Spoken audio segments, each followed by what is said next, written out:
Como río de aluvión se ha ido desangrando caudalosa tradición. Desde los porvenidos brotará una rebelión. Las huestes señoriales nos arrasan sin pudor. Los libres santaniegos de esta tierra sin final. Yo soy que tu guanaco en eterno caminar. Donde empieza la ambición, la hambre de la civilización. Pero este pueblo es eterno, como incógnito el guagual. Tu espíritu te lo dijo, no lo podrás matar.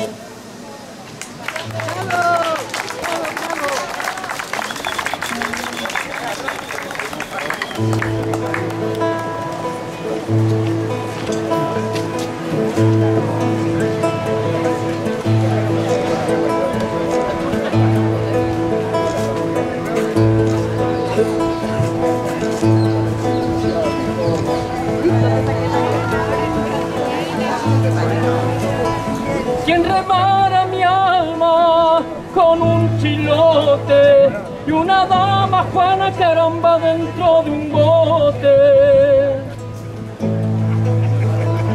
Quien baila la niña, la pericona, va a ser de un chilote caramba su regalona. Arranca, arranca, arranca, arranca. Arranca palomita por la barranca.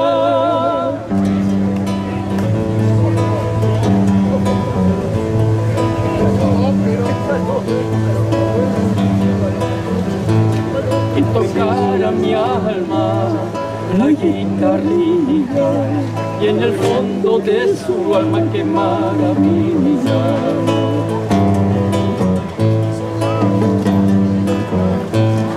Tu culpa tengo los ojos tristes y el corazón lleno mi vida de cicatrices. Arranca, arranca, arranca, arranca, arranca palomita por la barranca.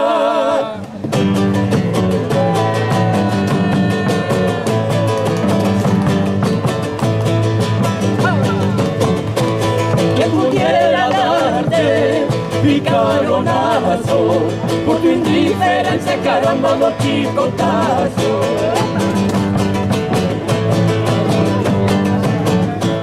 Quien supiera mi alma al ser humita, va a ser un chilote, caramba, su señorita.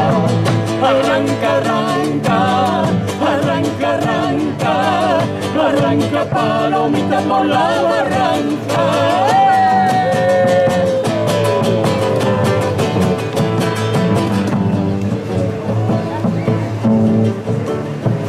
Si al dormir soñara yo con mi dueño, pasará la vida caramba en un solo sueño. Empecé cantando por travesura, terminé llorando mi vida por amargura. Arranca, arranca, arranca, arranca, arranca palomita por la barranca. Arranca, arranca, arranca, arranca, arranca palomita por la barranca.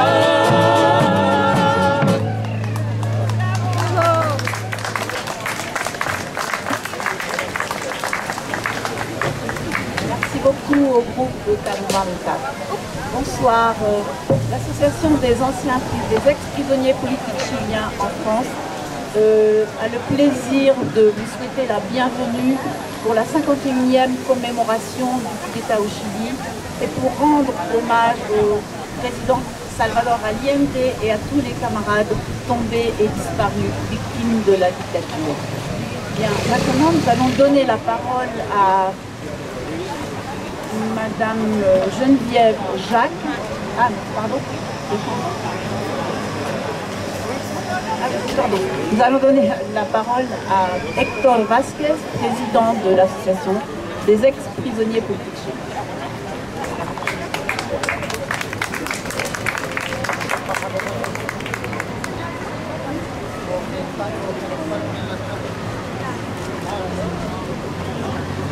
Allez, bonsoir.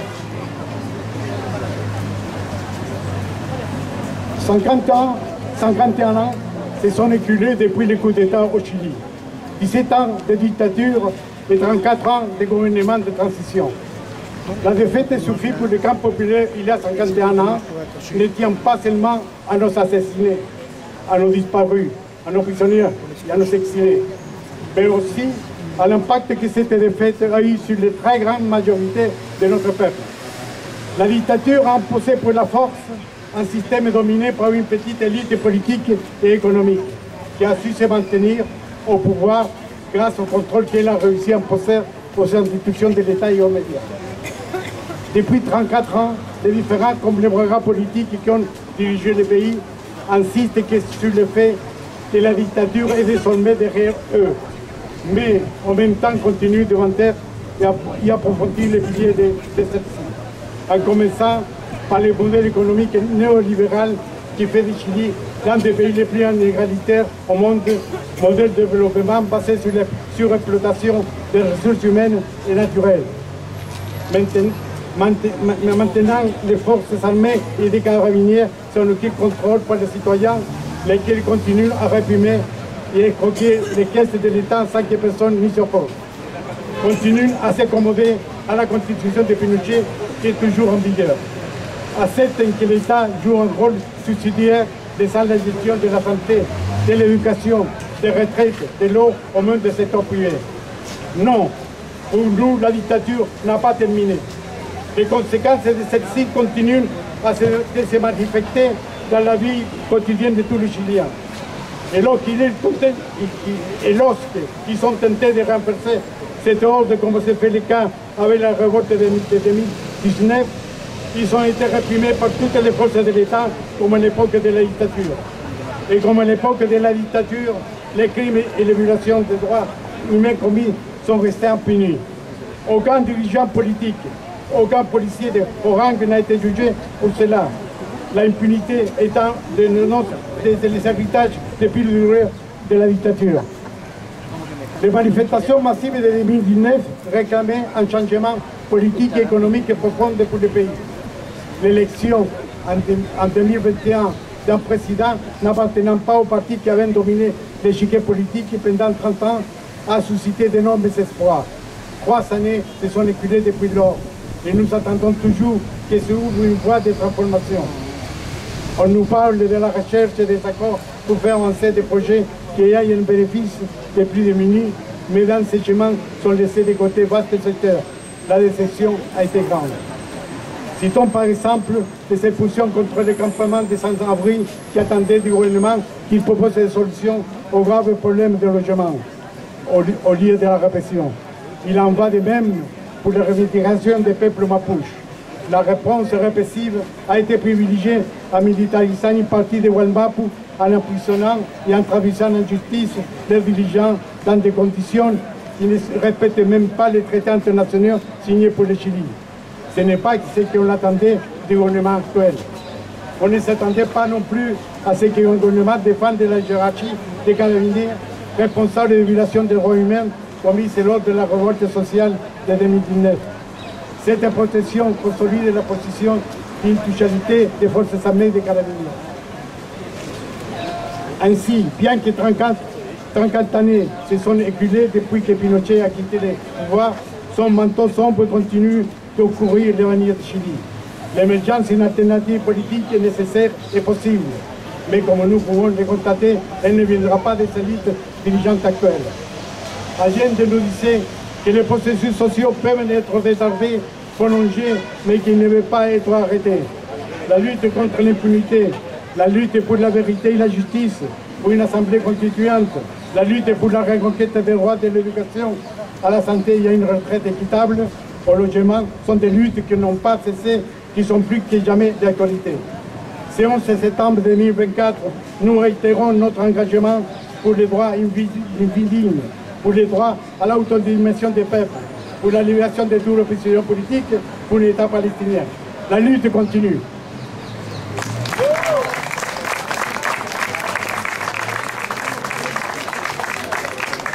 Merci Hector.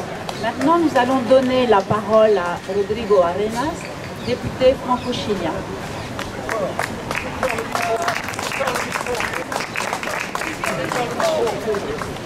Bonjour à tous. Je crois qu'il y a beaucoup de camarades français parmi nous, donc contrairement à l'année dernière, je vais parler en français, si vous me permettez.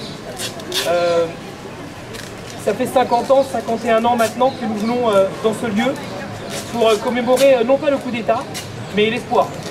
L'espoir que Salvador Allende a incarné auprès du Chili, mais aussi à travers la terre entière, et notamment dans ce pays qui s'appelle la France, de choisir une voie politique de rupture qui permette de faire vivre l'espérance, non seulement parmi les générations qui le mettaient en œuvre, mais en particulier vers la génération de nos enfants, parce que c'est pour eux que nous sommes là aujourd'hui.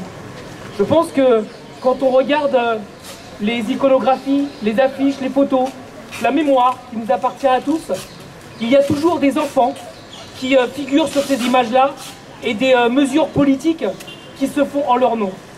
J'ai dans ma collection privée, parce que j'ai l'occasion de le présenter à mes propres enfants, j'ai fait 4 enfants ici avec une Française, comme quoi on s'intègre aussi par l'amour en France, et bien des photos dans lesquelles les premières mesures étaient le litre de lait, étaient les transports gratuits, était l'école pour toutes et pour tous, notamment sans distinction de genre, sans distinction de race, sans distinction tout simplement parce qu'un enfant est un enfant et qu'il a droit au meilleur et notamment à l'engagement de toute une génération. Et je pense que ce message qui fait que Allende vit toujours parmi nous est toujours d'une ardente actualité.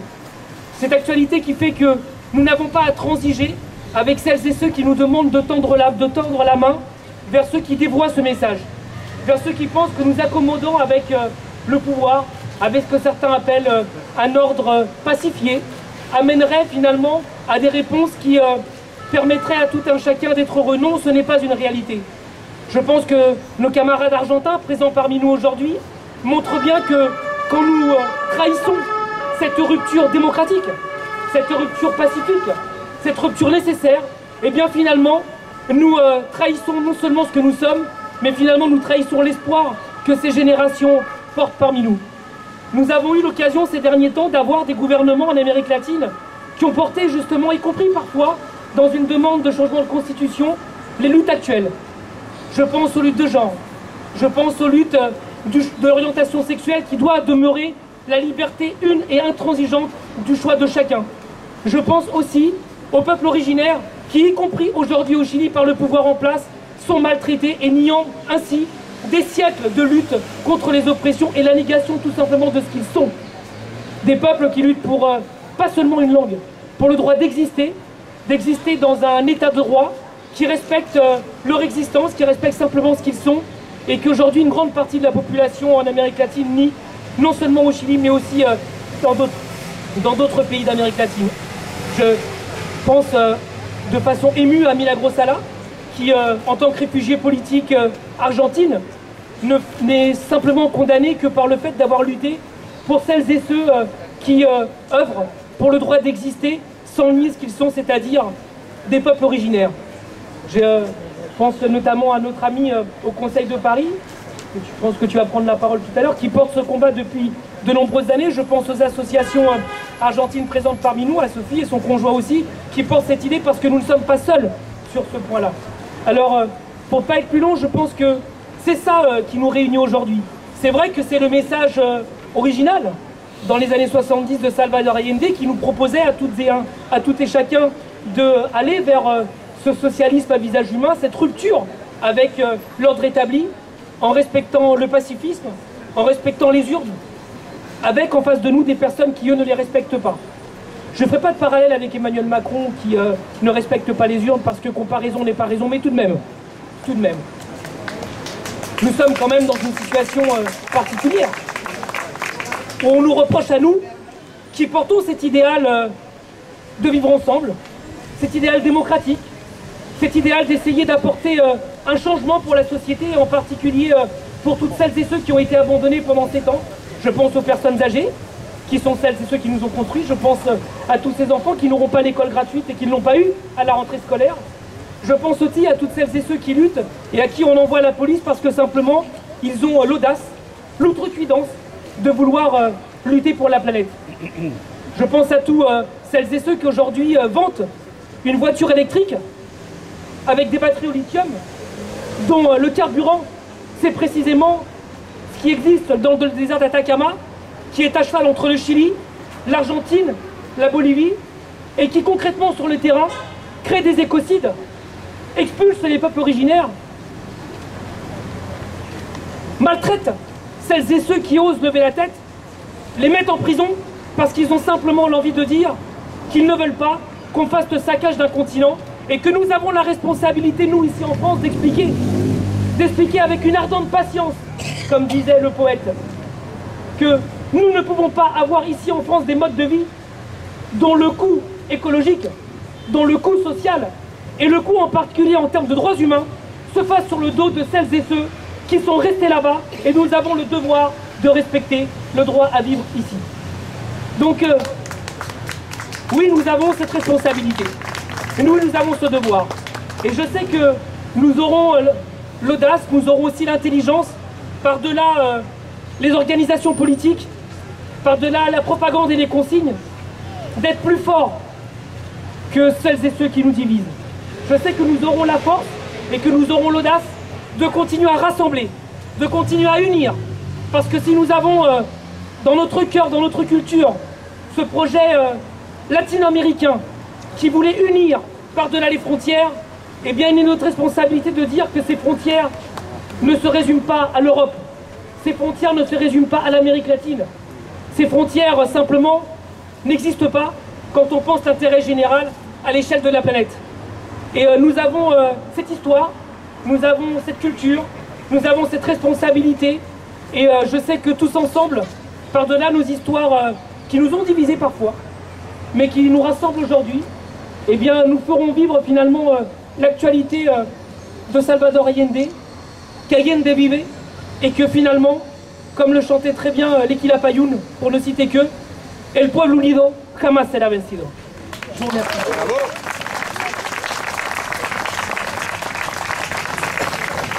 Merci Rodrigo. Nous allons donner la parole maintenant à Nicolas Vatinvela pour Amnesty International.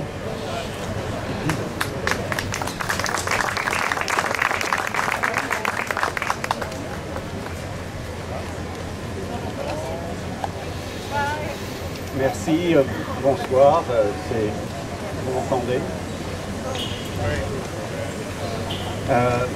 Il est important pour nous, Amnesty, d'être présents ce soir.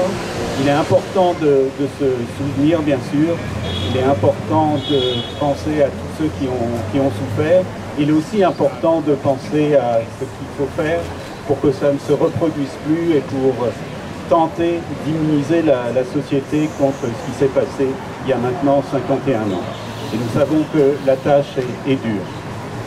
Alors, en 2023, le 50e anniversaire du coup d'État a été commémoré, donc l'année dernière, et bien que le gouvernement chilien de Gabriel Boric ait mis à l'ordre du jour l'avancée de la vérité, de la justice, de la réparation pour les victimes, et qu'il soit indéniable, de notre point de vue, que des progrès ont été accomplis, il reste encore beaucoup de travail à faire, et les choses n'avancent pas aussi vite comme on aurait pu l'espérer. Alors c'est pourquoi nous, à Amnesty, nous avons fait part au gouvernement chilien de nos inquiétudes et de nos recommandations. Celles-ci sont basées sur la nécessité d'aller de l'avant contre l'impunité au sujet des violations des droits humains pendant la dictature et sur la façon dont cette impunité du passé continue d'avoir des conséquences sur le présent. Ainsi, nous constatons avec inquiétude que 51 ans après le coup d'État, l'impunité perdure et que les discours négationnistes sur les violations des droits humains commises pendant la dictature progressent.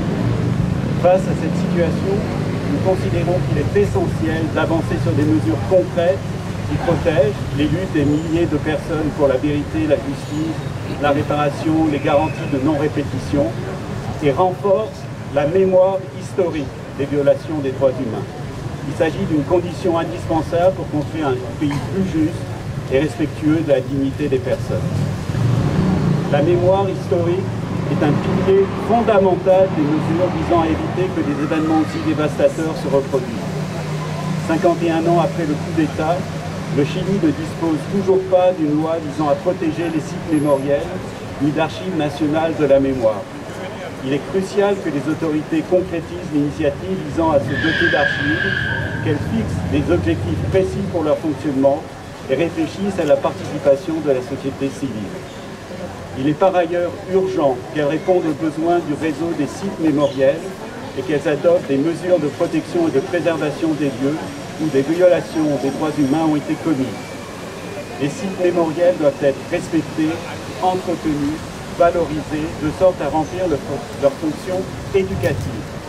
La présence de ces lieux sera un rappel pour les nouvelles générations, afin qu'elles n'oublient jamais les atrocités qui ont été commises et qu'elles grandissent avec la conviction que ces pratiques ne doivent jamais se répéter. L'annonce l'année dernière par le gouvernement d'une politique nationale de la mémoire et du patrimoine a été bien accueillie. Mais depuis l'année dernière, peu de progrès ont été accomplis au Congrès. Aucun progrès n'a été fait sur une loi sur les sites de mémoire. Compte tenu de ce que nous venons de dire, c'est quelque chose qui nous inquiète. D'autant plus que certains sites ont rapporté ne pas avoir de budget pour leur entretien.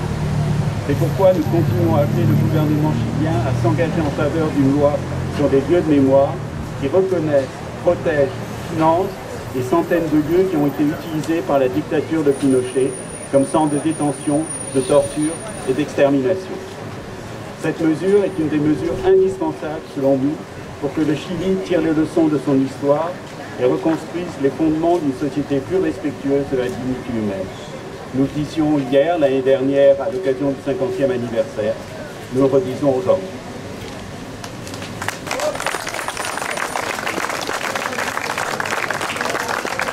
Merci beaucoup, Nicolas. Nous allons écouter à nouveau nos amis de Carumanta.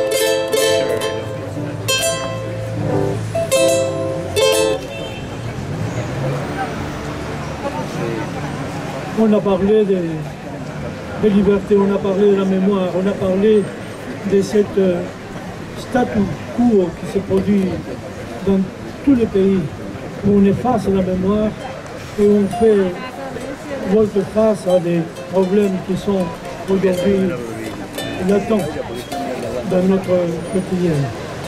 Le poète a écrit déjà et il a dit qu'il faudrait qu'il change les choses. Et que nous sommes partis de notre pays, de notre Chili. On a dû changer ici parce qu'on parle une autre langue. On réagit d'une autre façon. L'humour est différent.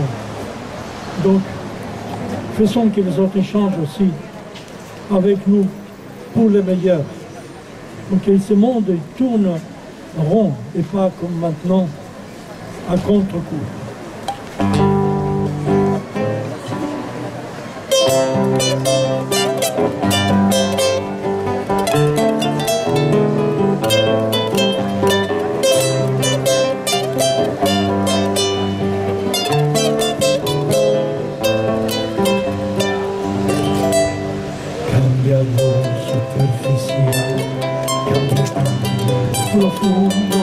Cambia el modo de pensar, cambia todo en este mundo, cambia el clima con los años, cambia el pasto en su rebaño, y así como todo cambia, que yo cambie no es extraño.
Colombia, mi amor, por más lejos que me encuentre, yo recuerdo el dolor de mi pueblo y de mi gente, y lo que cambió ayer tendrá que cambiar mañana, así todo cambio yo en esta tierra lejana.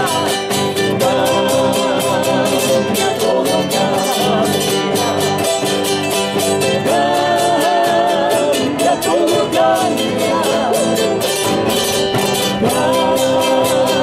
cambia, todo cambia, cambia, todo cambia, cambia, todo cambia, cambia, todo cambia y cambiará.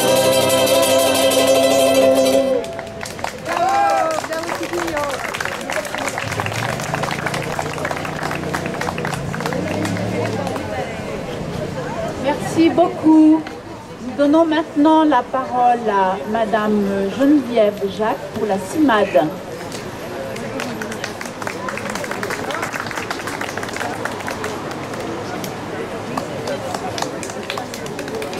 Chers amis, queridos compañeras y compañeros, nous sommes aujourd'hui sur la place Salvador Allende en Paris 24. Et cet anniversaire, cette date anniversaire est porteuse de beaucoup de significations, et je voudrais souligner deux messages que m'inspire cet anniversaire aujourd'hui. 51e anniversaire, et je parle au nom d'une association nationale qui dit dès le mois de octobre-novembre 1973 a accueilli les premiers exilés chiliens et a accompagné les premiers exilés chiliens jusqu'à aujourd'hui. Et c'est donc au nom de cette longue solidarité qu'aujourd'hui je voudrais juste partager avec vous très brièvement deux idées. La première, et c'est important, je le redis, c'est important de situer la date. Nous sommes en septembre 2024 à Paris. Le coup d'État militaire du 11 septembre a imposé par la force des politiques économiques et sociales contre les aspirations du peuple chilien pour la justice, pour le partage des richesses, pour les droits à l'éducation, à la santé, à la culture, etc. Le vrai visage de l'extrême droite a été rendu visible à cette occasion. Et si j'insiste sur ça, c'est que les Chiliens savent bien les ravages de ces politiques néolibérales et répressives imposées par des régimes d'extrême droite. La société chilienne a payé le prix fort, mais a su résister contre les violations des droits de l'homme, l'aggravation de justice sociale, la privatisation des services publics, etc., etc. Vous connaissez bien. Alors, quand le poison des idéologies d'extrême droite se répand en France et en Europe, et qu'elle se banalise au point que l'on entend dire, vous avez dû l'entendre, bon, on n'a jamais essayé le Rassemblement national, on ne les a jamais essayés, pourquoi pas? Alors il est urgent, et vous êtes bien placés, les Chiliens, et l'histoire chilienne est importante, bien placée pour dire que si ça a été essayé, si l'extrême droite a été au pouvoir au Chili pendant 17 ans, et on a vu les conséquences et les ravages que ça a produit.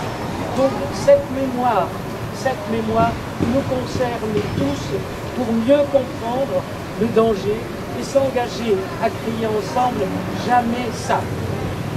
Deuxième enseignement, au nom de la CIMAD, qui, vous le savez, accompagne des exilés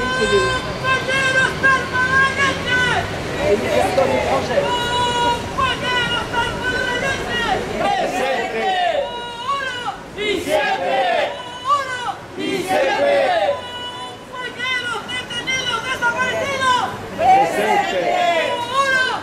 Presente.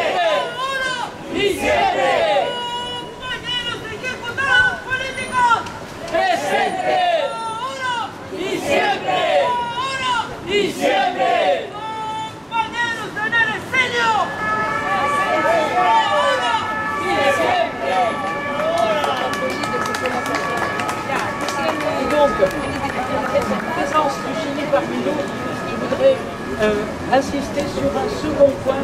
Ça vous étonnera peut-être pas, je dis ça au nom de la CIMAD. Ça porte sur l'accueil et la solidarité. La CIMAD et beaucoup d'autres associations se sont mobilisées pour l'accueil des exilés chiliens et latino-américains et de toute autre nationalité, puisque ça continue jusqu'à maintenant.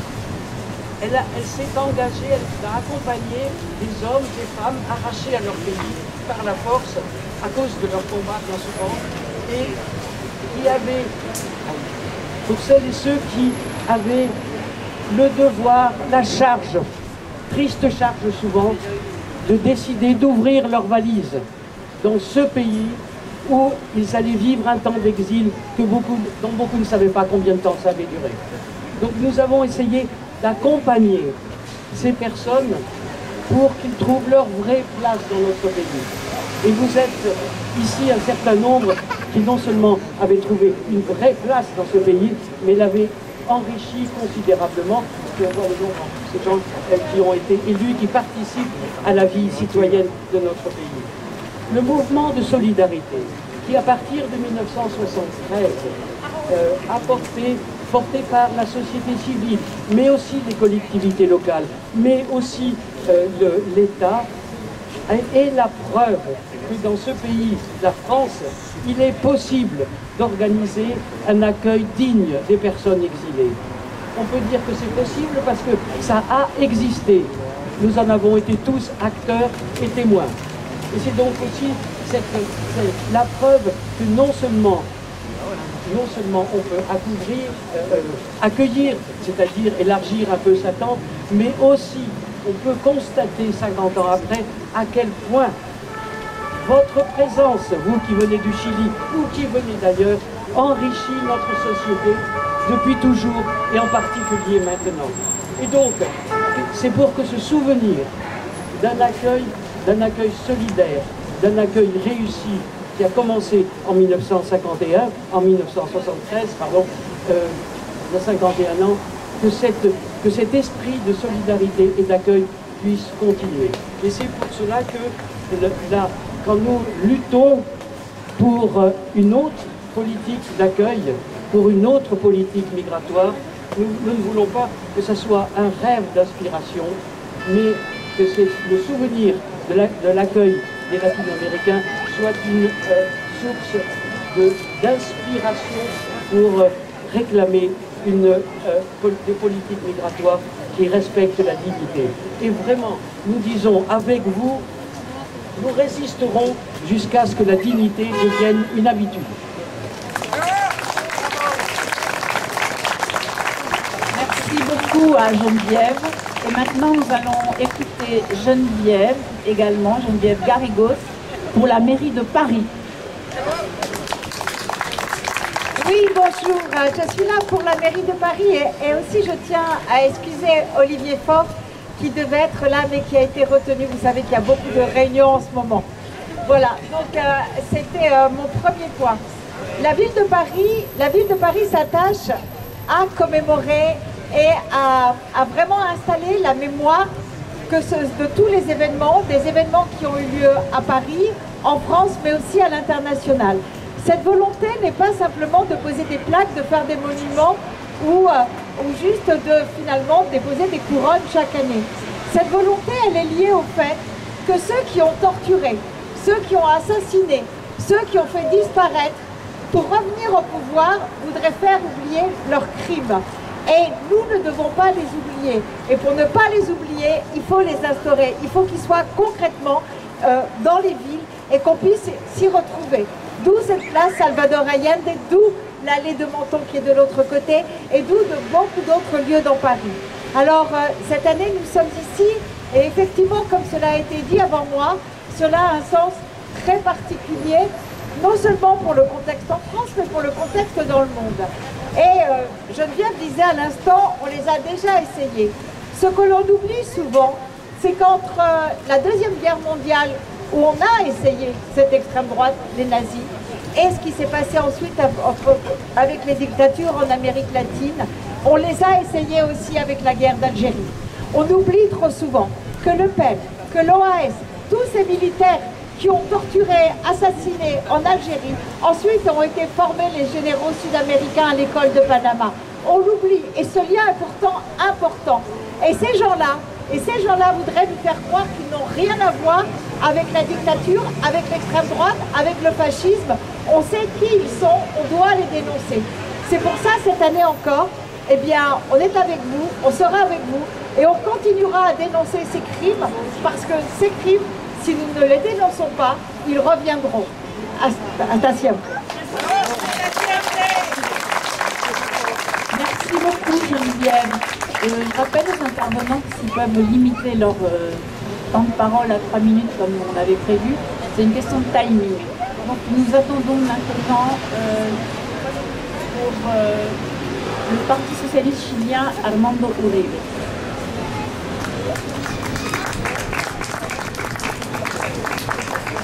Pardon, moi j'avais préparé quelque chose d'un peu plus long, mais donc je suis désolé, je vais couper un petit peu. Et je voulais commencer par une question. En combien d'années, en combien de dizaines d'années s'installe l'oubli? J'étais un jeune adolescent en 1973, je suis aujourd'hui un vieil homme. Mais je n'ai pas oublié. Aucun de nous ici n'a oublié. Que d'efforts ont été faits pourtant au Chili pour minimiser, pour effacer, voire pour justifier les horreurs qui ont suivi le 11 septembre 1973. Mais combien pèsent-ils ces efforts face à notre constance, nous qui sommes ici année après année, le 11 septembre, dans ce petit square qui a fini par prendre le nom de Salvador Allende, et merci à la mairie de Paris pour cela. De quel poids pèse leur volonté d'oubli contre l'entêtante mémoire du jour qui a inauguré la période la plus destructrice et la plus violente de l'histoire récente du Chili? Ces questions ne sont pas rhétoriques, parce que la mémoire est politiquement très embarrassante. La droite qui a soutenu et financé le coup d'État préférerait que le monde oublie qu'elle a prêté des camions pour transporter des femmes et des hommes innocents vers la torture et la mort, et qu'elle a mis à la disposition des assassins des navires pour torturer, pour transporter des prisonniers vers des camps d'internement dans les zones les plus inhospitalières du pays, qu'elle a dénoncé des innocents, qu'elle a contribué par tous les moyens à assassiner et à faire disparaître en pleine terreur des personnes coupables seulement de réclamer des droits imprescriptibles à une vie décente et digne, coupables de vouloir échapper à une misère noire dans laquelle il paraissait utile, très utile, de les maintenir. Les travailleurs pauvres sont en effet extrêmement utiles. Les profits économiques reposent presque toujours, comme vous le savez, sur la force de travail la moins chère possible. Le 11 septembre, le dictateur et ses complices ont imposé leur choix. Ils se sont entendus entre eux avec une grande puissance étrangère, en jetant aux oubliettes les efforts consentis par les générations d'hommes d'État et de diplomates chiliens pour affirmer la souveraineté du pays. Ce coup d'État était aussi une affirmation. Une manière de dire que le Chili nous appartient depuis toujours. Le pays est à nous, disait-il. Le pays, c'est nous. Vous, le peuple, n'avez pas votre mot à dire. Et ils ont entamé le lendemain même du 11 septembre les réunions préparatoires pour une nouvelle constitution qui leur garantirait cet état de fait à tout jamais. Mais l'éternité est évidemment une fiction, et cette constitution impure par son origine et sa proclamation en pleine dictature en 1980 est toujours là, 51 ans plus tard, pour nous rappeler les rêves d'éternité de ces criminels. Nous, le peuple chilien, finirons par la changer un jour, même si 2 tentatives récentes ont abouti à 2 échecs. Les faits dont se sont rendus coupables les civils et les militaires à partir du 11 septembre 1973, nous assumons la responsabilité de les rappeler chaque année. Les morts, les disparus dans des circonstances atroces, nous ne les oublierons pas.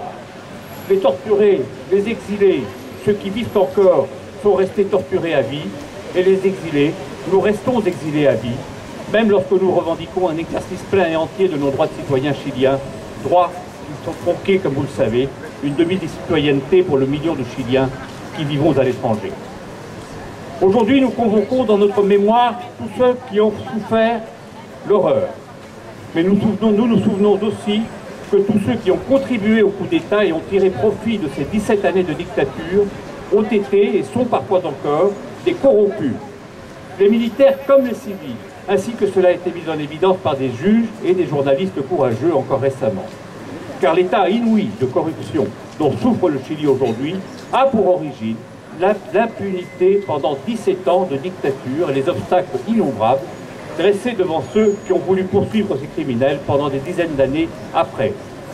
Nous n'oublions pas non plus les oligarques chiliens qui ont fait des fortunes colossales à l'ombre confortable des militaires et qui sont toujours, eux et leurs successeurs, à la tête des entreprises et des richesses naturelles qui nous appartiennent à nous tous, qui appartenaient au pays, qui nous appartenaient à nous tous et qui appartenaient au pays et qui devaient profiter au bien commun. Les idées, enfin, les fictions idéologiques qu'ils ont défendues et qu'ils défendent encore pour une bonne partie d'entre eux, nous opposent à eux définitivement. Elles ont été résumées par Margaret Thatcher, la complice anglaise de Pinochet. La société n'existe pas, seuls existent les individus. Eh bien non. Nous pensons quant à nous qu'il n'y a d'humanité qu'en société et que cette société ne peut évoluer en paix que s'il y a une justice sociale et des droits sociaux. Friedrich Hayek, un des maîtres à penser de la droite libérale chilienne et de Margaret Thatcher, avait parlé de mirage de la justice sociale. Mais un demi-siècle plus tard, comme l'a rappelé Alain Supiot, c'est plutôt l'ordre spontané du marché qui se révèle avoir été un mirage. La disparition progressive des rapports entre les personnes régies par la loi au profit des contrats privés, c'est-à-dire le libéralisme dérégulé, laisse le champ libre à une chose bien plus dangereuse, les rapports de force. Nous, Chiliens, avons subi cela dans notre chair et dans nos consciences, et nos consciences en ont été marquées à vie. Les sociétés européennes auxquelles nous appartenons désormais et dans lesquelles nous nous reconnaissons glissent inexorablement sur la même pente de ce néolibéralisme dérégulateur qui risque de nous entraîner dans ces rapports non plus de droit mais de force qui peuvent s'avérer mortels. Il y a 51 ans, le gouvernement démocratique et légitime, sous la présidence d'un grand homme, Salvador Allende, représentait réellement pour la première fois de l'histoire du Chili le peuple chilien dans son ensemble. Le scandale que cela ait pu se produire a lâché contre ce peuple et contre le gouvernement et contre le président Allende lui-même les meutes d'assassins et de saboteurs qui ont abouti le 11 septembre 1973 au coup d'État et à la très longue dictature avec son cortège d'atrocités et de souffrances jamais apaisées. Le scandale de la démocratie réelle, le scandale du peuple souverain était une chose insupportable. Cela nous parle aussi, n'est-ce pas, en France, depuis les dernières élections législatives. Eh bien, cette souveraineté populaire insoutenable pour certains a été effacée brutalement au Chili un 11 septembre et nous le commémorons aujourd'hui et continuerons de le faire tant qu'il nous restera des forces. Merci.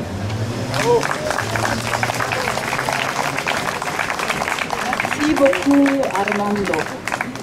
Donc, nous allons donner maintenant la parole à Sophie Tonon pour France-Amérique latine.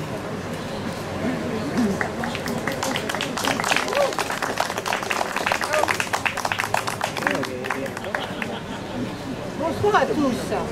Je ne sais pas si vous m'entendez, le micro n'ayant pas l'air d'être extraordinaire. Et là, je vais finir par manger le micro, c'est je pensais.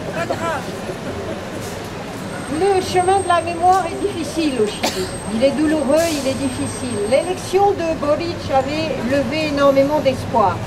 Il a fait une loi, il avait passé une loi l'année dernière sur le devoir de l'État. Il a dit la mémoire est à tous, mais le devoir est à l'État de rechercher les disparus. Il y en a à peu près 1500 au Chili et 300 identifications ont pu être faites.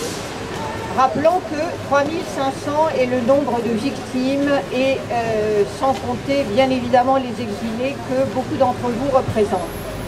Cette loi avait levé effectivement un espoir car elle mettait à la charge de l'État la recherche. La recherche des corps disparus pendant la dictature devenait un devoir d'État, ce qui était exceptionnel. Un budget précis était voté pour cette tâche. Mais petit à petit, cette recherche, dans son caractère concret, est tombée entre les mains d'organismes privés, principalement au niveau informatique, et les associations se plaignent à juste titre de ce qu'il n'y ait pas une équipe qui soit une équipe constituée de professionnels de tous bords, c'est-à-dire de toute discipline, qui se chargent de cette recherche. Les familles sont âgées, les familles sont fatiguées, et il est absolument indispensable qu'elles soient soutenues par des professionnels, entre guillemets, de la recherche. D'autres espoirs sont à l'heure actuelle entre les mains de Boric, mais vous savez très bien qu'il y a un Sénat, un Parlement qui sont d'extrême droite pour dire les choses telles quelles. Et il est extrêmement difficile, et ça ne sera qu'à la suite d'un combat, que de nouvelles idées des associations de droits de l'homme et de Boric ont été présentées. La première, c'est de lever le secret des 50 ans sur les archives de la commission Valech. La commission Valech avait l'énorme mérite, de s'attaquer au problème des torturés et des survivants torturés. Et cette commission Valech, je fais une toute petite parenthèse avec le procès qui a eu lieu à Paris. J'avais demandé au juge d'instruction à l'époque chargé des Français disparus au Chili de pouvoir intégrer dans le dossier d'instruction la commission Valech relativement à des cas symboliques qui démontraient que la torture avait été systématiquement employée au Chili. Et effectivement, nous avons intégré la commission Valech dans l'instruction du juge de l'époque, qui était Sophie Clément, si mes souvenirs sont exacts.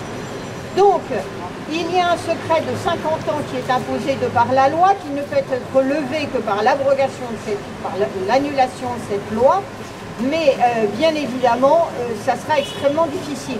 Le caractère inique de cette disposition était que, vous l'aurez tous compris, les enseignements, les informations, les détails, les descriptions, les témoignages qui étaient dans la commission Valech ne pouvaient pas être divulgués et servir de base à des poursuites judiciaires ou à des recherches de corps. Et ce silence était imposé également aux témoins, ce qui était une imposition totalement inhumaine. Espérons que cela, une fin y sera mise. Le deuxième élément, c'est la présentation d'un projet de loi par le gouvernement relativement à la qualification pénale de la disparition forcée. Dans le code chilien, tout comme dans le code français d'ailleurs, les militaires qui ont été jugés par la cour d'assises en décembre 2010 l'ont été sur le même fondement, c'est la séquestration. C'est-à-dire que n'est pas reconnu en tant que crime autonome spécifique la disparition forcée. Ce qui, bien évidemment, met également dans l'ombre la gravité du crime commis et la culpabilité des imputés, des suspects recherchés. Donc là aussi, il faut une majorité, entre guillemets, parlementaire pour que cette possibilité passe. Il a été évoqué tout à l'heure par le président d'Amnesty les lieux de mémoire. Il y a un lieu de mémoire au Chili qui est fondamental, que tout le monde connaît, qui a été débaptisé il y a peu de temps et qui est la Colonia Dignidad. Colonia Dignidad a désormais pris le nom pratiquement d'une station balnéaire en s'appelant Villa Bavaria en souvenir des émigrés allemands qui s'y trouvaient. C'est à l'heure actuelle un lieu qui est un lieu, disons, convivial avec des hôtels, etc. Et il a été demandé, et c'est depuis de nombreuses années par les familles, que ce lieu soit exproprié et qu'il soit, dans un premier temps, donné à la justice. Plusieurs lieux de mémoire ont été effectivement protégés dans certains pays et ont permis de retracer le trajet de plusieurs disparus. C'est une revendication extrêmement importante de faire en sorte que ça ne soit pas comme dans le projet de Boric, simplement un petit morceau qui soit exproprié parce qu'on estime qu'il va plus parler entre guillemets que les autres, mais que ce soit l'intégralité de l'ensemble. Donc, il y a de toute évidence au Chili une politique d'État qui est une politique en faveur de la mémoire, du souvenir, de la justice jusqu'à un certain point, mais parlons quand même d'une très importante décision de justice qui a été rendue par la Cour d'appel de La Serena et qui a condamné à la réclusion criminelle à perpétuité pour séquestration et torture à deux anciens militaires.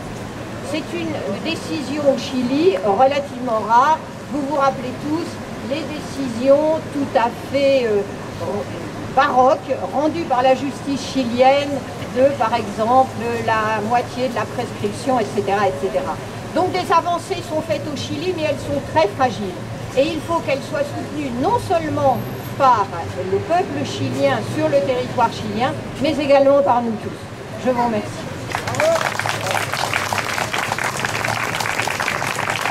Maintenant, nous allons écouter pour la FEDACH, José Silva. Et merci bien sûr à notre précédente interlocutrice. Presidente, en suivant les instructions du gouvernement nord-américain, se facilite 11 septembre, les militaires chiliens, avec Pinochet à leur tête, ont déclenché la guerre interne contre l'ennemi de l'intérieur, c'est-à-dire le peuple chilien qui soutenait Salvador Allende. C'est alors que la tragédie est tombée sur nous les Chiliens avec une violence extrême, furieuse, haineuse y ayant comme but principal la éradication du cancer marxiste du Chili, représenté par les organisations populaires et les partis politiques de gauche. Salvador Allende, quant à lui, au palais de la Monnaie, combattait les armes à la main. Les putistes qui se sont destinés sur lui et son soldat rapprochés, jusqu'au aboutissement de leur mission, l'exécution de Salvador Allende. Dès lors, au-dessus d'un mensonge sur la personne de Allende et ses proches, collaborateurs a été diffusé par les médias de la droite inféodée au possible. C'est dans un cercueil soudé et scellé que son corps a été remis à la famille avec le message infâme de code de décès mort par suicide. Une famille commençait sensiblement où les captures du monde de gestes historiques d'Allende. Le dernier combat que celui avait juré de prendre avec sa vie, le mandat que le peuple chilien l'avait déjà dit compris. Le 11 septembre 2024, à l'occasion du 50e anniversaire du coup d'État civique et militaire, sanglant del Chili, qui a mis fin au gouvernement du président Salvador Allende, nous voulons nous souvenir et exiger la justice pour nous morts et disparu à la suite de las violaciones aberrantes des droits de l'homme et à la terreur décidée contre la population chilienne depuis le coup d'État au Chili de septembre 1963. L'ampleur et la gravité des violations des droits de l'homme survenues depuis ce jour-là ont été universellement reconnus et réguliers par la grande majorité de la communauté internationale et par la juridiction universelle.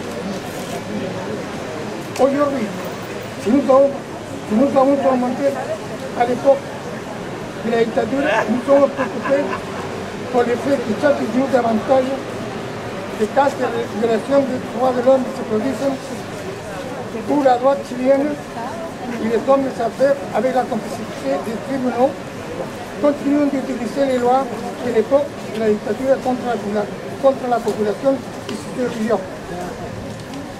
Et nous observons aujourd'hui avec étonnement et grande inquiétude la campagne concertée des médias, de la télévision, des journaux et de la radio qui avaient pour de grands groupes économiques qui se moquent du désir de justice et inventent même les violateurs des droits de l'homme dans l'espace de discussion.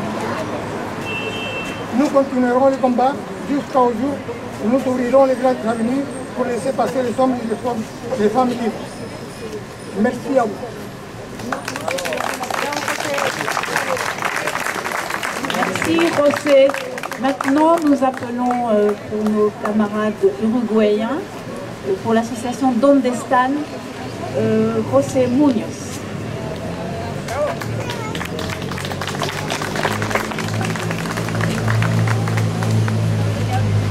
Bonsoir à tous. Merci pour l'invitation des camarades chiliens. Pour ceux qui ne connaissent pas l'association Nord-Estang, nous sommes une association franco-uruguayenne. Il y a des Chiliens, il y a des Argentins. On travaille pour la vérité, la mémoire et la justice en Uruguay avec ce qui est arrivé à nos camarades détenus d'État.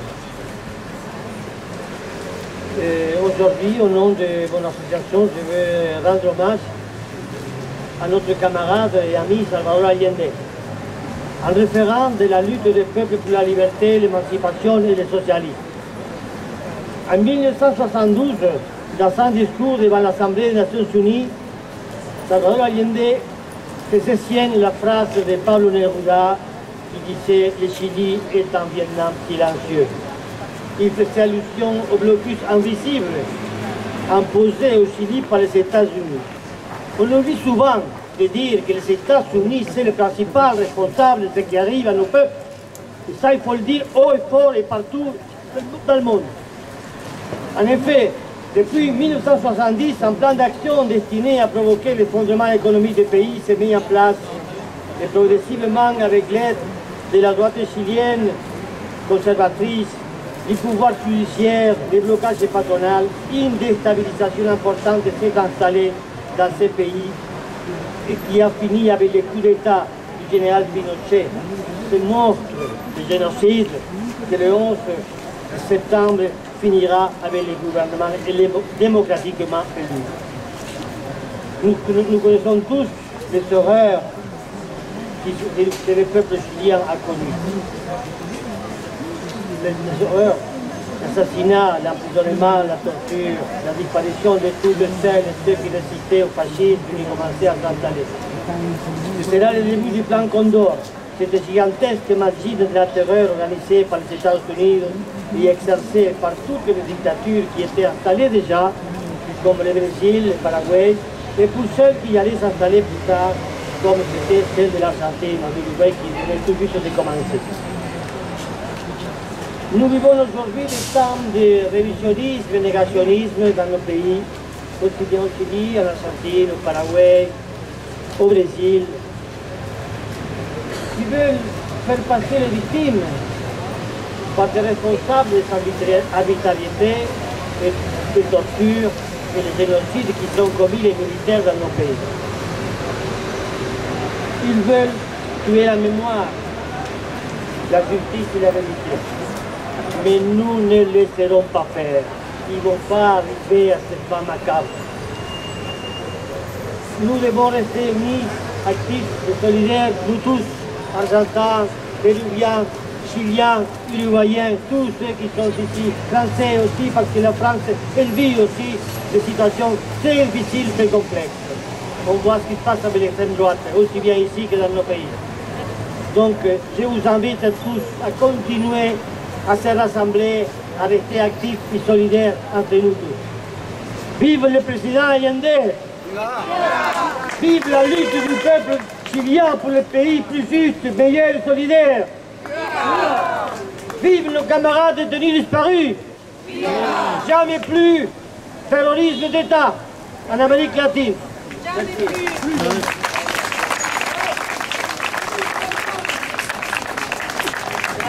Merci José, donc on écoute Carumanta.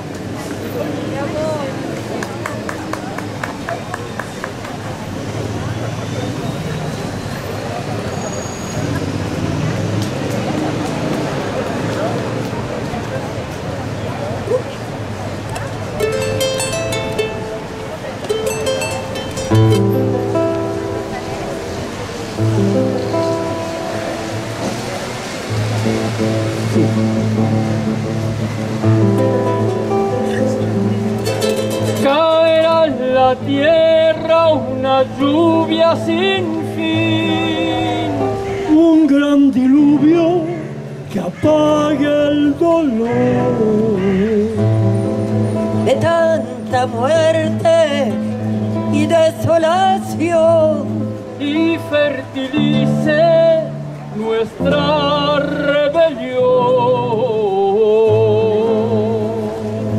Ya nos quitaron la tierra y el sol, nuestra riqueza y la identidad. Solo les falta prohibirnos llorar para arrancarnos hasta el corazón.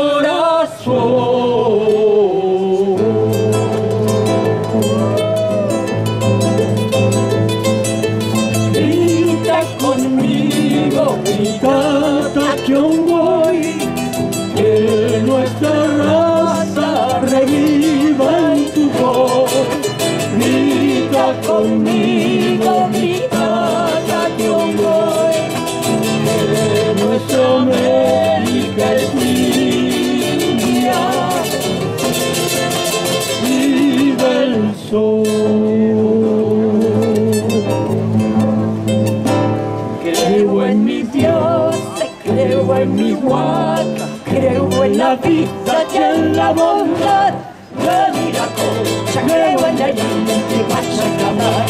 Como mi chal, como mi chicha, tengo mi cola, mi cumbi, yo mi padre, hago mi cruz, yo en esta pacha quiero vivir. Grita conmigo, grita que un gol, que nuestra raza reviva en tu voz.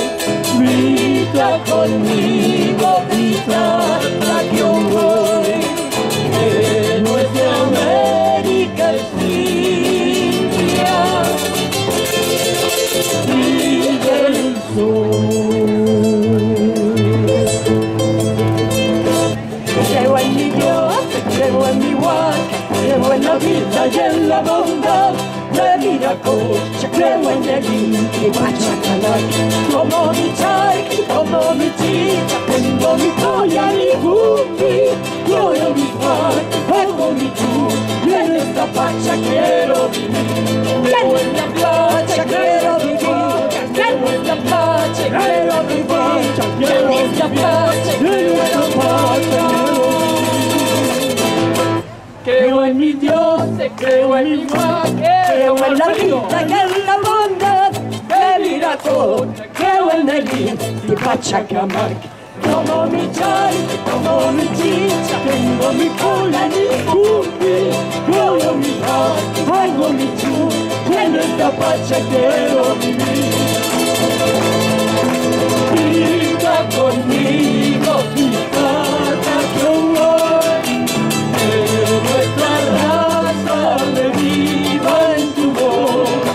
Grita conmigo, grita que un gol, que nuestra América es limpia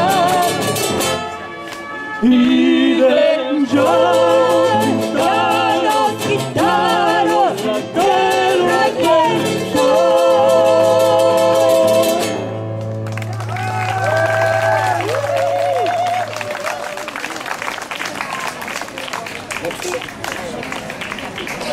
Merci beaucoup encore à Talimantas.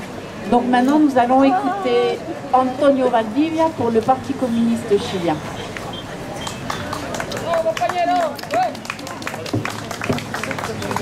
Alors, ahí estamos bien, ¿no? Chers camarades, chers amis, nous voici encore une fois depuis 51 ans.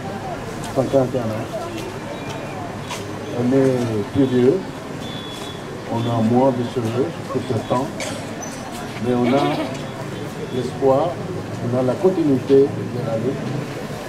Dans ce livre, pour notre Chili, pour le Chili plus démocratique, on a eu des avancées, mais on a reculé. Aujourd'hui, on peut voir que dans l'espace judiciaire, on a eu nettement des avancées. Il y a eu des condamnations de criminels, on a eu... Mais cette fois-ci, il y a d'autres criminels qui ont été condamnés, emprisonnés dans des prisons de luxe. Et par contre, on a d'autres camarades qui souffrent de la répression judiciaire. Parce qu'on est emmêlé dans une lutte de classe. Il ne faut pas l'oublier, c'est la lutte des classes qui nous mène, qui nous fait avancer, qui nous fait reculer en fonction de notre capacité de lutte, de notre capacité d'organisation. Aujourd'hui, face à la montée du fascisme, face à la montée de l'extrême droite, comment est-ce qu'on arrive là? Et comment est-ce que l'on peut combattre? Il ne suffit plus maintenant, de se réunir de manière tous les années pour faire la dénonciation des crimes de Pinochet et des crimes de la dictature. Il faut, camarades, qu'on fasse un pas en avant, qu'on amène un combat contre le modèle néolibéral au Chili, contre l'Occident. Si on ne fait pas ceci, tous les années, dans les 10 prochaines années, on sera uniquement en train de pleurer nos souvenirs, pleurer nos camarades morts, pleurer nos camarades décédés. Aujourd'hui, il est impératif pour toutes les forces de gauche. C'est l'union. Quelqu'un a dit, la droite s'unit par ses intérêts, mais la gauche se divise par ses idées. On doit dépasser ce stade, camarades. On doit approfondir, on doit faire un pas en avant pour rassembler tous ceux qui sont la volonté de combattre la droite et l'extrême droite. Camarades, au Chili, la situation n'est pas claire. Il y a des avancées, comme je disais, il y a des reculades aussi. Mais ce qui c'est fort important, le plus fort qu'on a pu faire jusqu'à aujourd'hui, c'est une grande union des composants de l'officialisme pour combattre la droite, pour faire face à la droite en faisant l'élection municipale. C'est la centre-droite, la droite, qui est l'ennemi principal de nos partis. Nous devons battre la droite en octobre prochain. Pour ceci, il faut que tout le monde puisse soutenir les candidats, les différents candidats de la gauche réunis. C'est un pas en avant. Sans l'union de toute la gauche, on sera toujours en temps de progrès. Camarades, faites un pas en avant et unissez-vous à la lutte contre l'extrême droite et la droite. Merci, camarades.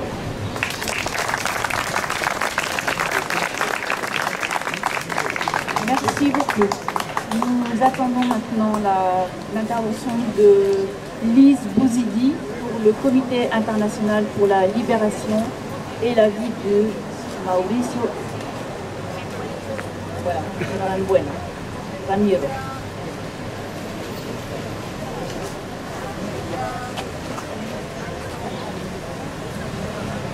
Bien, ce soir encore, à 51 ans du coup d'État, le Comité international pour la liberté et la vie de Ramiro se joint à vous toutes et tous pour rendre hommage au président Salvador Allende et à toutes celles et ceux qui ont donné leur vie et leur liberté dans la résistance à la dictature. Car le devoir et le travail de mémoire au cœur de cette commémoration invitent une fois de plus à rappeler ce que fut la résistance chilienne, prête à tous les sacrifices et forte de tous les courages, dans l'espoir de rendre la démocratie au peuple chilien. Cette nécessité d'honorer la résistance revêt une dimension particulière en cette année 2024 qui marque le 50e anniversaire de l'assassinat de Miguel Enriquez par la DINA. Notre comité tient à exprimer l'émotion et le respect qui s'attachent à son souvenir, à son combat et à ce qu'il incarne et ce qu'il incarnait. Malgré le temps écoulé, les situations de persécution de la résistance à la dictature perdurent au Chili. Ni la question des disparus, ni celle de l'impunité n'appartiennent au passé. Des réfugiés chiliens ne peuvent toujours pas retourner dans leur pays, et un résistant historique, Mauricio Hernández Norambuena, qui reste détenu parmi d'autres prisonniers politiques. Également connu sous le nom de Comandante Ramiro, Mauricio a milité au sein de Jeunesse communiste dès l'âge de 13 ans, rejoint le Front patriotique Manuel Rodriguez, FPMR, en 1983 et dirigé l'une des 4 unités qui ont participé à l'attentat contre Pinochet le 7 septembre 1986. Devenu membre de la direction nationale du Front patriotique, il a été arrêté en 1993 et jugé en application de la loi antiterroriste adoptée sous la dictature par un juge unique connu pour sa proximité avec la droite pinochetiste. Il a aujourd'hui 66 ans et doit encore purger 23 ans de prison pour des faits qui remontent à plus de 30 ans et qui se situent dans la droite ligne de son combat contre la dictature. En l'état, il ne devrait pas être libéré avant 2046 à l'âge de 89 ans. Les avocats de Mauricio mènent sans répit une bataille juridique qui se solde régulièrement par des décisions de justice négatives, dont l'argumentation incite à mettre en cause l'impartialité et l'indépendance de la justice. car l'affaire est avant tout d'ordre politique.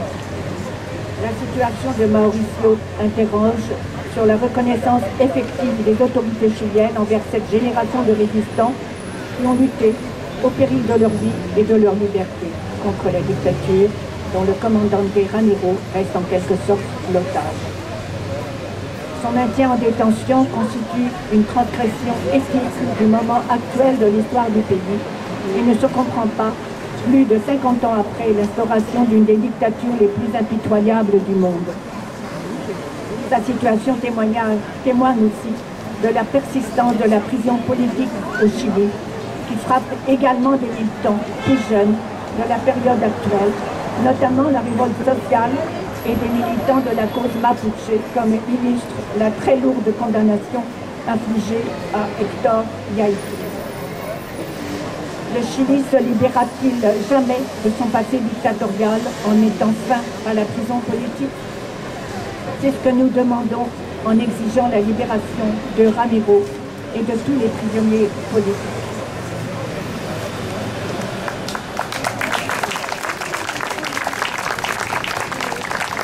Merci Lise.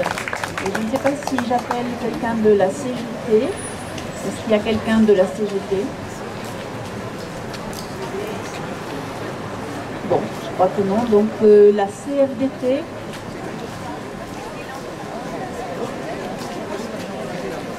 Bon, donc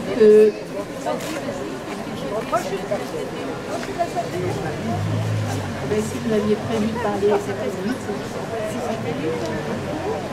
Bonjour, je peux parler pour la CFDT si vous voulez. Moi je suis représentante syndicale d'un gros groupe d'édition en France, à Paris.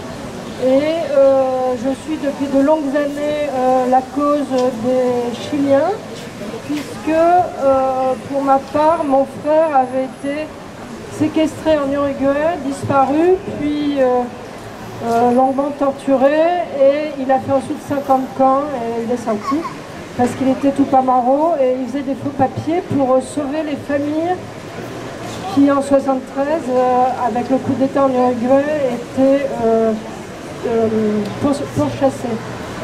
Donc je suis aussi dans toutes ces associations que je suis, mais aussi dans mon entreprise, je lutte pour le droit des travailleurs et je profite de ce rassemblement pour vous dire que nous avons une collègue qui s'est suicidée il y a 2 jours dans notre entreprise.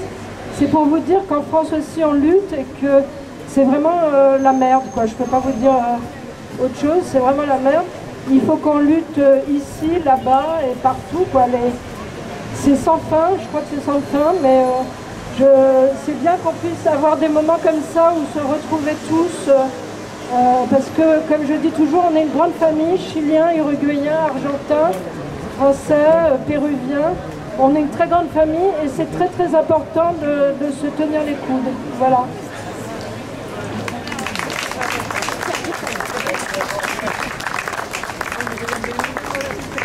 Maintenant, nous allons appeler notre camarade Raúl Mayo pour la carte Assemblée des citoyens argentins en France.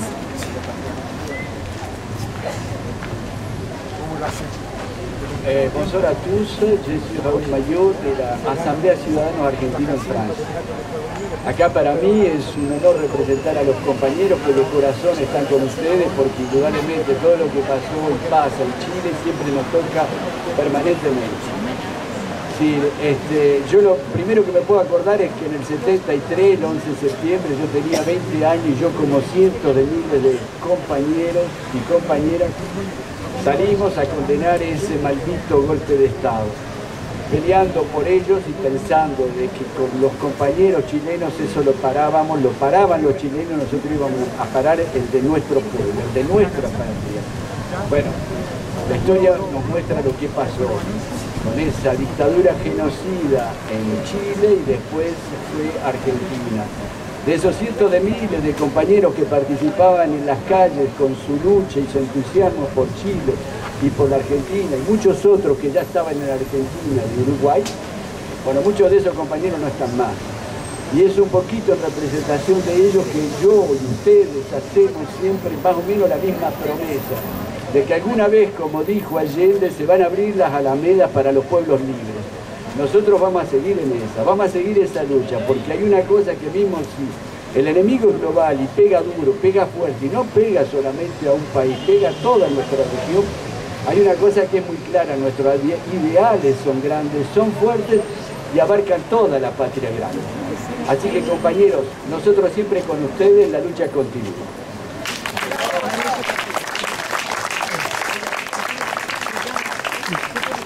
Merci beaucoup Raoul.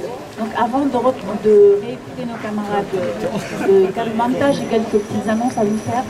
Donc le lundi 16 septembre à la Maison d'Amérique latine, il y a une rencontre organisée par l'association avec Dominique Grange et Tardy.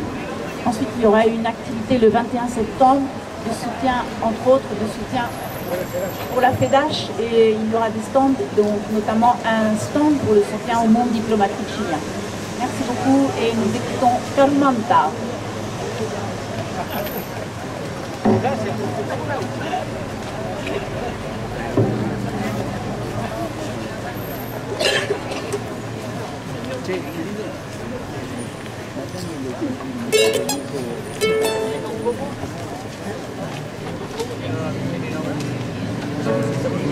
Calmanta veut dire ce qui vient de loin, de lejos. Effectivement, nous sommes un groupe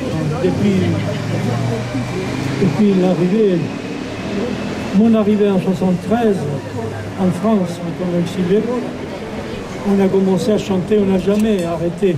Et on ne va pas arrêter jusqu'à la fin, en espérant toujours que les choses vont changer, pour qu'on puisse se regarder en face et pas mentir tout le temps, comme c'est l'habitude qui devient une maladie dans tous les pays du monde. Alors, on voudrait vous inviter à dire que tous les problèmes qu'on pose avec les immigrés, par exemple, on est tous immigrés. Les Chiliens qui sont arrivés ici ont été des immigrés. On ne s'est pas intégrés. On a appris à vivre avec nos amis, ces nouveaux amis qui deviennent des vieux nouveaux amis.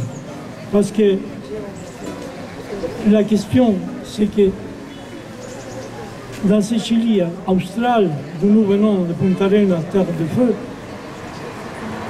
les Croates qui sont arrivés, ils se sont intégrés comme ils ont pu. Ils sont vécus, ils n'ont même pas appris à leurs enfants leur langue maternelle. Ils ont effacé ça pour devenir presque chiliens, parce qu'il y avait quand même quelque chose. On les appelait, ceux qui sont empavetés, les rues de Punta Arenas, los picapedreros, parce qu'ils venaient de l'île de Brač, c'est une île pleine de pierres. Il n'y a que ça d'ailleurs. Et ils étaient des artistes dans les tailles de pierre. Alors, le Picabredero, c'est un hommage à tous les immigrés, à tous nos grands-parents qui sont arrivés de quelque part, toujours, pour former un peuple qu'on essaye, qui continue à survivre dans ce marasme actuel.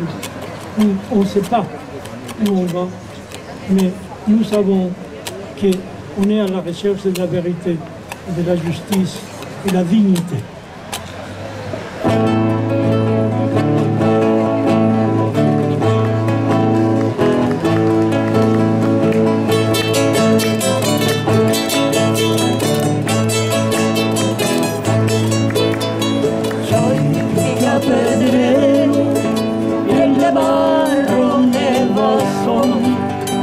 Empedrando las huellas, piel a piel a sudor.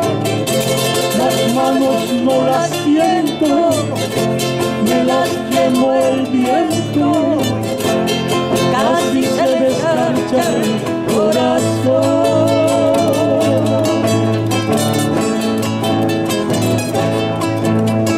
Martillando el tiempo sin dolor. Los años recorriendo de mi tierra ya no son los males de muy lejos. Me estoy poniendo viejo, se me está muriendo la ilusión.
Ricos, Jurica y Jure, ya grandes son.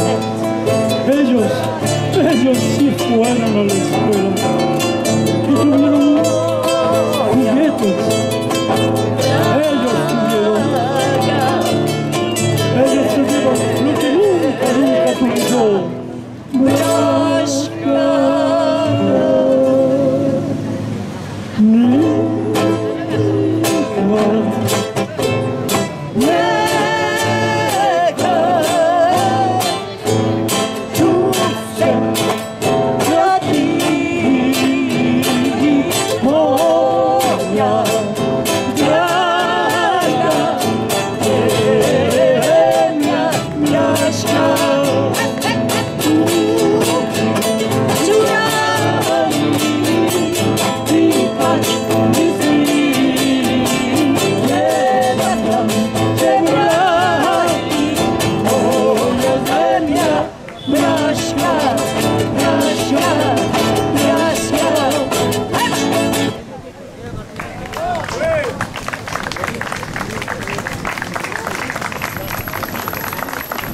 On a des annonces à faire. Déjà pour nous, Kadumanta, ce trio, il va jouer les dimanches 3 novembre à 18h au théâtre Aleph à Ivry. Alors, on vous invite, parlez autour de vous si vous avez aimé, c'est ce qu'on fait, cette expression. Parlez autour de vous. Si vous n'avez pas aimé, dites rien, il vaut mieux comme ça. Bien. Nous allons continuer avec l'intervention de Julio Lax pour Riapetch. Et avant, je vais faire une petite annonce. Pour les camarades de Bondestan, le 18 septembre à 18h30, il y aura au siège de Solidaire la présentation d'un livre de Francesca Lessa, qui est juriste, qui a travaillé en Italie, sur les cas des gens, sur le livre, c'est sur le plan Condor, ça s'appelle le plan Condor en procès. Donc Julio.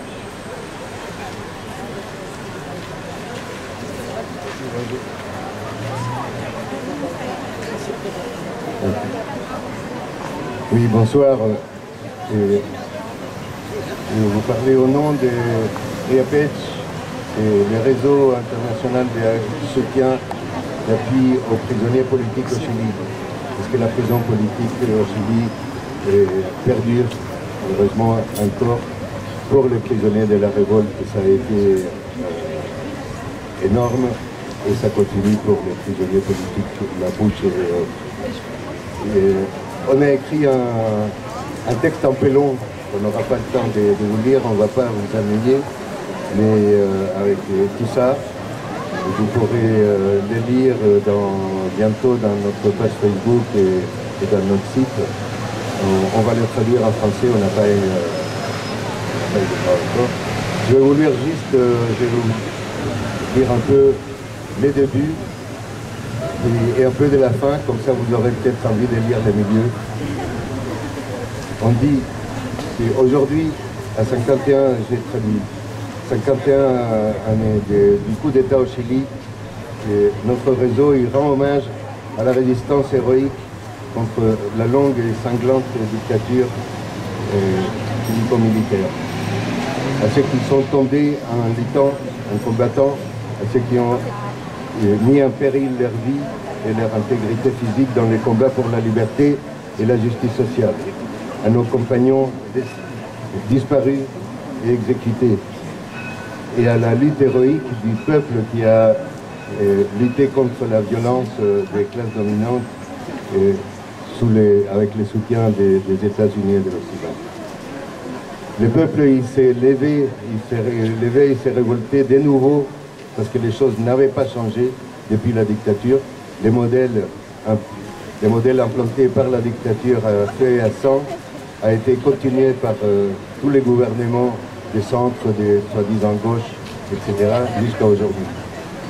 Le peuple s'est levé en octobre 2019 contre ces modèles qui continuaient, ces modèles d'extrême injustice et inégalité implantés par la dictature, et continués donc par tous les gouvernements dans le cadre d'une démocratie verrouillée par la constitution de Pinochet. La situation aujourd'hui, malgré les illusions qu'on a pu avoir, reste toujours la même, dramatique, difficile.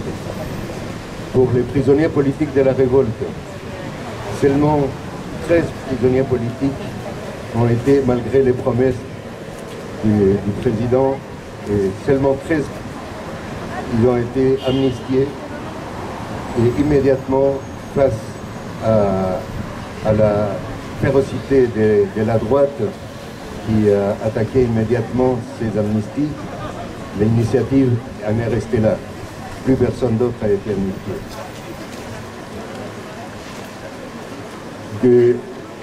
De toutes les victimes de l'explosion sociale de la révolte populaire, il y a un abandon qui est dramatique aussi. De peu de mesures, et ça on tient à le dire parce qu'on connaît des cas particuliers, de peu de mesures qui ont été prises pour compenser les mutilations et les blessures qui ont été commises. Il y a eu des pensions, les pensiones de gracia qu'on appelle, des pensions présidentielles à 400 et quelques personnes, mais aussi face à une campagne néfaste de la droite qui a objecté qu'il y avait des personnes qui ne méritaient pas ces pensions, ces réparations, parce qu'ils avaient des antécédents en justice, parce qu'ils avaient des antécédents pénals. Alors qu'il n'y a pas, comme a dit Amnesty International, il n'y a pas de victimes bonnes et de victimes mauvaises.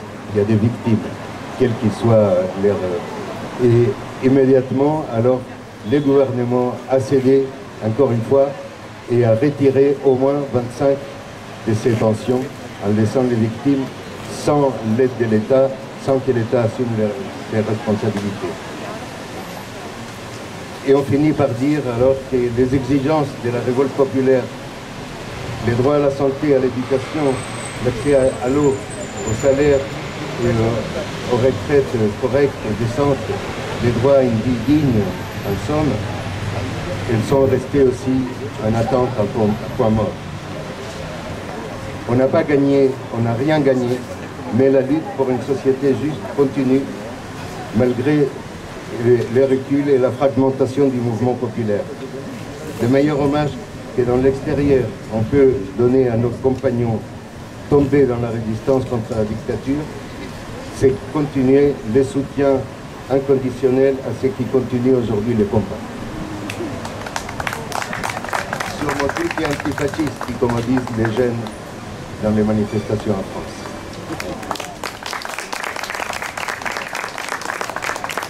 Merci Julio. Donc peut-être y a-t-il quelqu'un pour le Parti communiste français qui voudrait prendre la parole? Bon, je crois que non.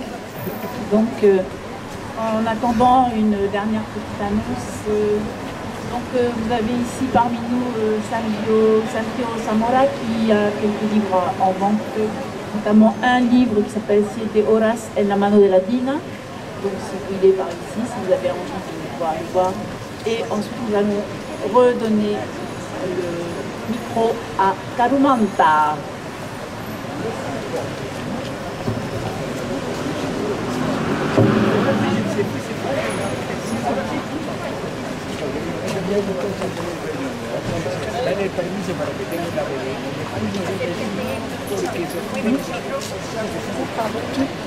Désolée. J'avais oublié une chaîne.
Banderas de unidad, y tú vendrás marchando junto a mí, y así verás tu canto y tu bandera florecer, la luz de un rojo amanecer, anunciará la vida que vendrá, que quiere cantar, el pueblo va a triunfar, será mejor la vida que vendrá a conquistar nuestra felicidad, y en un clamor mil voces de combate se alzarán, dirán canción de libertad, con decisión la patria vencerá. Y ahora el pueblo se alza en la lucha con voz de gigante, gritando adelante, el pueblo unido jamás será vencido, el pueblo unido jamás será vencido. La patria está forjando la unidad, de norte a sur se movilizará, desde el salar ardiente mineral al bosque austral, unidos en la lucha y en el trabajo irán, la grande cumplirán, tu sonar anuncia el porvenir, que quiere cantar, que el pueblo va a triunfar, millones ya con en la verdad, de acero son aliente batallón, su mano van, llegando la justicia y la razón, mujer, con fuego y con valor, que estás aquí junto al trabajador, y ahora que el pueblo se alza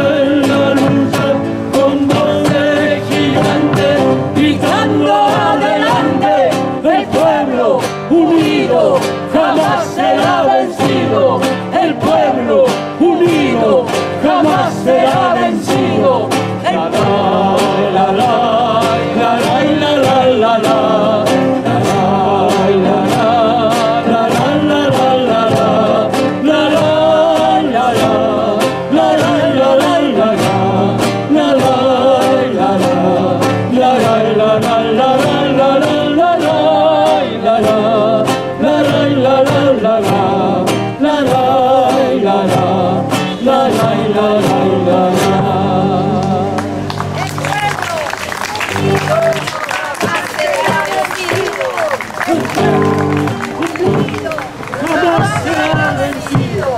El pueblo.